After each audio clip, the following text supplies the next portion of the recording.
Lakini mimi ni msanii wa bei ghali sana pale kwetu. Kwa hiyo katika wasanii ambao wanaogopeka, mimi kuna wasanii wengine Tanzania naweza kawazidi hela za kulipa kwenye kufanya kazi. Mungu alitujalia ni vipaji.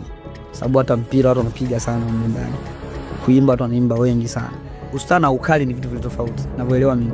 Sababu kuna mmoja anaweza kana imba sana kuliko Nyago. Lakini Nyago ni star kuliko yeye. Kwenye mastaa, mimi namba moja brother. Mimi nashukuru sana uongozi wa Mama Samia kwa sababu ni uongozi ambao umetupa uhuru sana. Na mimi mwaka ambao nimeingia Mama Samia kwenye uongozi, ndio mwaka ambao sisi tumefanya vizuri, wengi wameanza kutufuatilia sisi. Kina founder kina nani wote wametoka kwenye uongozi wa mama. Lakini watu walianza kuniita Diamond wakambini. Kwa nini na mimi sikubali ile jina? Kwa nini mimi ndo nikakubali ile jina, ndio maana mpaka Zuchu nimemtengeneza kama Zuchu. One day you see me on IOTV doing interviews on a BBC. I got the winning for BT. Oh, give me power Papa Godi. Kuna vipaji ambavyo huzaliwa mjini kwenye taa na redio, lakini kuna vingine huzaliwa kimya kimya. Itofauti na nye, mlojipata nye, si masikini sie. Mahali ambapo sauti ya ndoto ni kubwa kuliko kelele za dunia.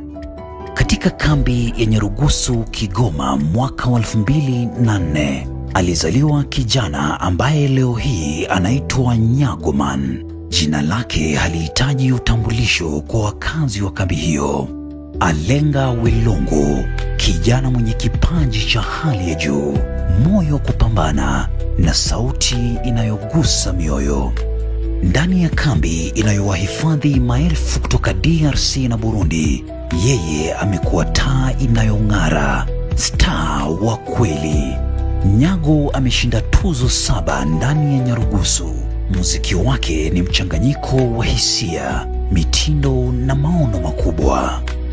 Hakutegemea nafasi, alijitengenezea, na leo hii mashabiki wake wanatoka ndani na nje ya Tanzania. Zaidi ya muziki, kuna hadithi ya mapenzi.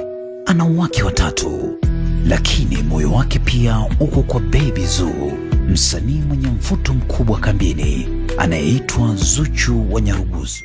Wawili hawa wamekuwa nembo ya muziki wa kambi, wakifuatiliwa kama mastaa wa Bongo Flava.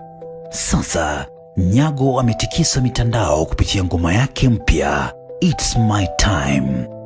Ndoto yake haijafungwa na mipaka ya kambi. Anataka kuipeleka sauti yake Marekani na kuonyesha kuwa kipaji hakina pasipoti.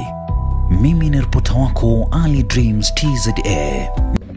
Nyago Mani, Nyago Man, Nyago Mani, Nyago. Kuna vipaji ambavyo huzaliwa mjini kwenye taa na redio. Laksu, Kigoma, mwaka wa 2004, alizaliwa kijana ambaye leo hii anaitwa Nyagoman. Jina lake halihitaji utambulisho kwa wakazi wa kambi hiyo. Alenga Welongo, kijana mwenye kipaji cha hali ya juu, moyo wa kupambana na sauti inayogusa mioyo. Ndani ya kambi inayowahifadhi maelfu kutoka DRC na Burundi, yeye amekuwa taa inayong'ara, star wa kweli. Nyago ameshinda tuzo 7 ndani ya Nyarugusu. Muziki wake ni mchanganyiko wa hisia, mitindo na maono makubwa. Hakutegemea nafasi, alijitengenezea, na